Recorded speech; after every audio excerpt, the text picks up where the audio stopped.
আসসালামু আলাইকুম viewers, welcome to my blog. আমি আমার ছাদের প্লাইং কবুতর এবং ছাদে যে দেশি মুরগিগুলো রাখি ওইগুলো প্লাস নিচে যে আমার দেশি মুরগি টার্কি, ফাওমি, তারপর কালিম পাখি, মানে আমার যত পোষা পানি আছে সবগুলোর ভিডিও আপনাদের সাথে শেয়ার করি। এদের খাবার ব্যবস্থা, তাদেরকে মেডিসিন কীভাবে খাওয়াই, তাদেরকে মানে পোষ মানাই কীভাবে, কোন কোন খাবারগুলো দিই বা ঘাস কীরকম খাওয়াই, টোটাল ভিডিওগুলো আমি আপনাদের সাথে শেয়ার করি।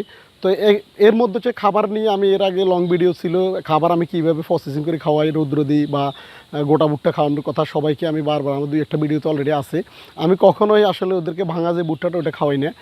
কিছুদিন আগে কি প্রবলেমটা হয়েছে, আমাদের এলাকায় দেখা গেছে যে বৃষ্টির কারণে আমার কবুতরের খাবার এবং হাঁস মুরগি সবগুলোর খাবার একবার টোটালি শেষ। এবং খাবার আনার জন্য হচ্ছে যে আমাদের উপজেলার ওদিকে যাইতে হয়, এদিকেই খাবারগুলো পাওয়া যায় না। যে আমি গোটা যে ভুট্টাটা খাওয়াই ওই ভুট্টাটা আমার হাঁস মুরগি, ছোটো ছোটো মুরগার বাচ্চা যেগুলো, এগুলো অনেক পছন্দ করে। এই জন্য হচ্ছে যে আমি ওই খাবারটা আনতে পারি নাই। না আনতে পারার কারণে আমি 10 কেজি, বেশি খাবার না, 10 কেজি খাবার আমাদের ফাঁসের একটা দোকান থেকে নিয়ে এসেছি, যেগুলো পাইছি আর কি। ওর মধ্যে হচ্ছে ভাঙা ভুট্টা ছিল, তারপরে হচ্ছে যায় আপনার গম ছিল বা ডাল ভাঙা ছিল, বিভিন্ন রকম আইটেম ছিল। ওইগুলো খাবারগুলো দেখতে মোটামুটি দেখতে কোয়ালিটিফুল হইলো। এগুলো দীর্ঘদিন থাকার কারণে এগুলো হচ্ছে ক্যাঙ্গার জমে যায়। ক্যাঙ্গারের কারণে হচ্ছে যায় চোখে দেখা যায়, চোখ দিয়ে পানি পড়ে, চোখ ফুলি যায়, তার মুখের মধ্যে লেলা আসে, তারপর মুখ হচ্ছে যায়। এই সমস্যাগুলো আসলে আমি এর আগে অনেকবার ফেস করছি।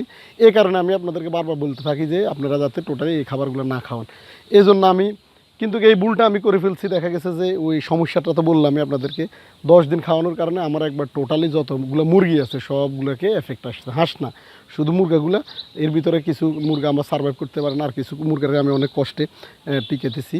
ওইগুলোকে কী ওষুধ দিছি ওইটা আমার এর আগের ভিডিওতে আছে। ওটা হচ্ছে যে আমি ইরাপ্রিন আচ্ছা রেসপিরন দিলাম। এর পাশাপাশি আরেকটা জিনিস, ওইটা হচ্ছে যায় এই আপনারা বাড়িতে যে মানুষের খাওয়ার স্যালাইন ওইটা দিবেন। যেহেতু আমার মুরগাগুলোর ড্রফিং খুবই একবার পাতলা ছিল, এই জন্য আমি হচ্ছে যায় স্যালাইনটা দিছি, যেটা নর্মাল স্যালাইন, ওইটা ফার্মেসি থেকে, মানুষের ফার্মেসি থেকে নিয়ে আসছি। ওইটা ওই নর্মাল স্যালাইনটা দিছি হচ্ছে হাফ লিটারের হচ্ছে একটা স্যালাইন, মানুষের যেভাবে খায় ওইটাই।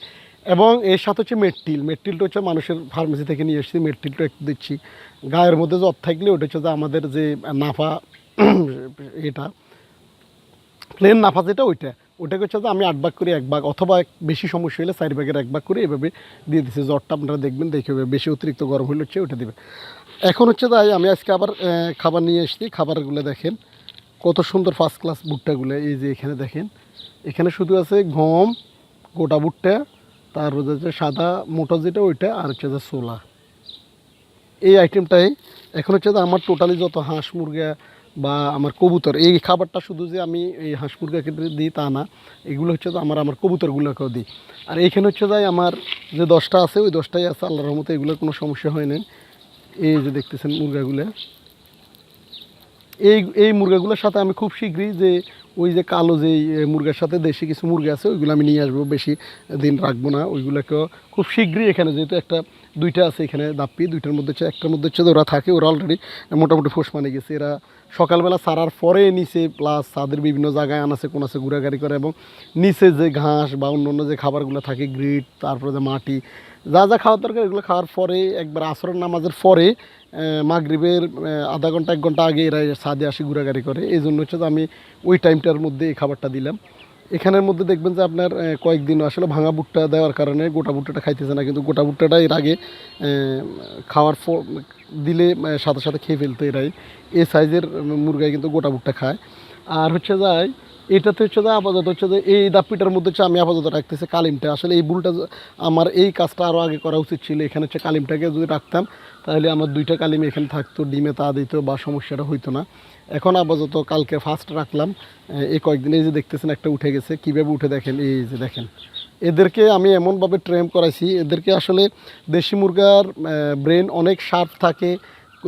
ফ্লাইং কবুতর যেরকম আপনার উড়ার পরে দেখা যায় অনেক দূরে আপনার সাইডে আসলে এরা বাসায় আসে, এইরকম দেশি মুরগাগুলো হচ্ছে যায় আপনার 2-1 দিন শুধু কষ্ট করে জাস্ট এদেরকে বাসাটা একটু দেখা দিবেন, বা বাসার মধ্যে হচ্ছে যায় যেখানে ওদেরকে রাখবেন। এখানে আমি ফার্স্ট টাইম হচ্ছে যায় 8-10 দিন রাখলাম এদেরকে। রাখার পর হচ্ছে যায় লক করাইছিল, ওটা হচ্ছে যায় স্টেটার, তারপর হচ্ছে গোয়ার এগুলো খাওয়াইতাম, তারপর হচ্ছে রাইস পলিশ, গমের বসি, ভাতের মারা, এগুলো আস্তে আস্তে সবগুলো খাওয়ানো শিখাইলাম। এখানে রাখার পরে দীর্ঘদিন পরে একদিন সাইরে দিলাম। সাইরে দেওয়ার পরে দেখি যে এরা মোটামুটি সন্ধ্যা হইলে উঠার চেষ্টা করতেছে। তো পরে আমি কি করলাম, এখানে যেহেতু উঠার চেষ্টা করতেছে তখন আমি এরকম একটা আপনারা এরকম একটা কার্ড দিয়ে দিছি, এইভাবে ঠিক এইভাবে দিয়ে দিছি। দেওয়ার পর দেখেছি খুব সুন্দরভাবে এরা হাঁটে হাঁটে এখানে উঠে। তো সকালবেলা আর একটু দেওয়া লাগে না, সকালবেলা দেখা গেছে লাফ দিয়ে নামতো। এটা ওইভাবে এখনও রয়েছে, যেহেতু আরেকটা জেনারেশন আসবে ওই জেনারেশনকেও সেম এইভাবে ট্রেন করাবো আমি। তো আসলে আপনারা দেশি মুরগাকে এইভাবে পোষ মানতে পারেন। এরা একবার হাইটে থাকে, কবুতর যেরকম আপনার উপরে থাকতে পছন্দ করে, এর হচ্ছে যায় যখন এখান থেকে উঠে একবার হাইট টপ যেটা আছে আমার এখানে সাইডটার মধ্যে হচ্ছে যায় একবার টফার, যেটা টফারে একবার সবগুলো টফারে থাকে। টফারে থাকলে একটা সুবিধা কি, মুরগা অবশ্যই দেখবেন যে আপনার দেশি মুরগা বেশিরভাগ হচ্ছে যায় মাছাতে থাকতে পছন্দ করে। মাছা বলতে আমি বুঝেছি হচ্ছে যায় অনেকে আপনারা লিটার ব্যবস্থা রাখেন, লিটার ব্যবস্থা রাখলেও কী হয়ে এগুলো ফ্লোরে থাকতে অত বেশি পছন্দ করে না। আমাদের ওই যে বাইরে যে কেসটা আছে আমি ওই কেসটার মধ্যে 3টা দাফ করে দিছি এরকম কাঠ দিয়ে, ওইগুলো সম্পূর্ণ কাঠ দিয়ে। ওই ভিডিও ওইখানে ওই নিচে গেলে আমি একটা ভিডিওতে আপনাদেরকে দেখাবো আমি আসলে কীভাবে করছি, হয়তো দেখাইছিও বা কোনো ভিডিওতে হয়তো আছে, আমার স্মরণ নাই। তারপর আমি আরেকবার দেখাই দিব। তো এই মুরগাগুলো টোটালি সবগুলো, শুধু হাঁসটা হচ্ছে যে আপনার এই মাস্কবি যে হাঁসটা, আমার ওই হাঁসটা থাকে নিচে। আর ফিমেলটা তো বেশিরভাগ ডিমে তা দেয় বা বাচ্চার মধ্যে থাকে। আর যখন তা দেওয়া শেষ হয় তখন হচ্ছে যে ও নিচে থাকে। ইভেন টার্কিগুলো আমার একবার উপরে মানে মাছের মধ্যে থাকে, ওই নিচে থাকে না। মুরগা এবং টার্কি সবগুলোই উপরে থাকে, নিচে শুধু হাঁস 2টা থাকে, কখনো কখনো 3টা থাকে, কখনো কখনো 2টা দেশি হাঁসটা আর হচ্ছে যে মেল হাঁসটা ওইটা থাকে। আর হচ্ছে যে এই ফিমেলটা তো বেশি এখনও আবার ডিম দিচ্ছে। ডিম আজকে একটা সহকারে 8টা হয়েছে। এর মধ্যে হচ্ছে যে একটা ডিম কে জানি ভাঙি ফেলছে, হয়তো হাঁসে ভাঙছে, না হয় মানে কীভাবে যাক একটা ডিম নষ্ট হয়ে গেছে। এখন হচ্ছে যে টোটাল 7টা ডিম আছে আজকে একটা ডিম সহকারে। তো এইভাবে আপনারা দেশি মুরগাকে বা যাদের কবুতর আছে এদেরকে আপনারা কখনও ভাঙা ভুট্টাটা দিবেন না। ভাঙা ভুট্টাটা যে প্রবলেমটা হয় আসলে আমি বারবার নিজেও বলি, বা এইটাতে সমস্যা হয়। এই আরেকবার এটা আবার প্রমাণিত হইলো যে আসলে ভাঙা ভুট্টাতে মহা সমস্যা। এইটার ক্যাঙ্গারটা থাকেই, দেখা গেছে ওইগুলো দেখা যায় না। আমি এমনি নর্মালি খাবার হচ্ছে তো রোদ্রে দিই। আপনারা যে কোনো খাবার, এগুলো যে এই খাবারটা যে একবারে দেখতে অনেক ফ্রেশ মনে হয়, যে ভুট্টাগুলো একবারে তাজা মনে হইতে, তারপরেও আপনারা এগুলোকে রোদ্রে দিবেন অন্তপক্ষে 40 থেকে 50 মিনিটের মতো রোদ্রে দিবেন। সম্ভব হলে আর একটু বেশি দিবেন। রোদ্রের মধ্যে দিলে যে সুবিধাটা উঠেছে যায়, যত জীবাণু থাকে জীবাণুগুলো মারা যায়। এই রোদ্রে আসলে সবসময় দেওয়া দরকার। তো বৃষ্টির সিজন হচ্ছে যায় কী করুন, বৃষ্টির সিজনে যেহেতু রোদ্রে দিতে পারবেন না, তখন হচ্ছে যায় যদি সম্ভব হয় আপনার এই ঘরের মধ্যে একটা বড় ফাতিলের মধ্যে নিয়ে একটু গরম করে দেওয়ার চেষ্টা করবেন।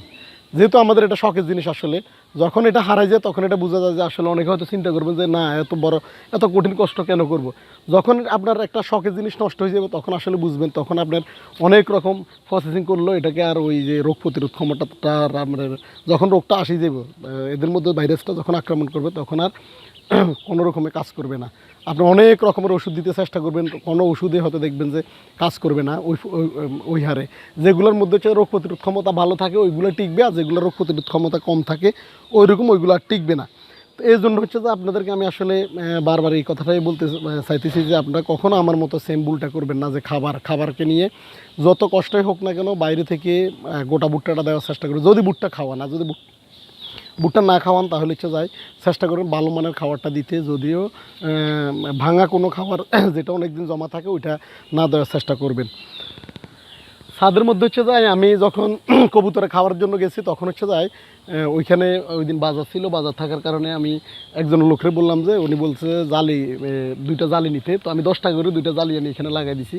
এই নেটটা আমাদের আগেই ছিল বাসায়, তো ওই নেটটাকে আমি ওই যে ফিলারের সাথে বাঁধে দিলাম। এর আগে 2টা আমরা এখান থেকে জালি 2টা উঠেছি। একটা হচ্ছে যায় 1 কেজি 400 গ্রাম ছিল, আর একটা হচ্ছে যায় 500 গ্রামের উপরে হবে এরকম 600-700 গ্রাম ছিল। এই 2টা আমরা 2টা জালি পাইছি এখান থেকে। আরও 2টা দেখতেছেন আমরা ফানি দিতে পারি না, এই জন্য হচ্ছে যে গাছগুলো একটু রুক্ষ হয়ে আছে। যেহেতু ছাদের মধ্যে হচ্ছে যে সীমিত একটু মাটির মধ্যেই আছে। একটা কৃষি অফিসারে বলছে, উনি বলছে যে মাটিগুলো চেঞ্জ করে দিতে এবং অল্প কিছু মাটি চেঞ্জ করে এগুলোতে একটু শুকনা গোবর তারপরে কিছু জৈব সারটা দিতে বলছে, দিলে নাকি এগুলার শক্তিটা আসবে। তো আমি ওইটা দিব ইনশাল্লাহ। এখানে আমার মুরগাগুলো হচ্ছে যে সকালবেলা তো সারার ভিডিওটা একদিন দেখাইলাম। এখন হচ্ছে যে একটু আগে দেখলেন যে আপনি সবগুলো টফার উপরে আসছে, একবারে উপরের বাপিতে সবগুলো 10টাই উপরে আছে। এভাবে থাকে এগুলো রাত্রে। এখন মোটামুটি খাবার পানি যা যা খাওয়ার দরকার সবগুলো খাওয়াইছি। এই ছিল আজকের ভিডিও। দেখা হচ্ছে পরবর্তী আরেকটা ভিডিওতে। ততক্ষণ পর্যন্ত সবাই ভালো থাকুন, সুস্থ থাকুন। যারা আমার চ্যানেলটিকে সাবস্ক্রাইব করছেন তাদেরকে অসংখ্য ধন্যবাদ। যারা এখনও আমার চ্যানেলটিকে সাবস্ক্রাইব করেন নাই, অবশ্যই আমার চ্যানেলটিকে সাবস্ক্রাইব করে নেবেন। আসসালামু আলাইকুম।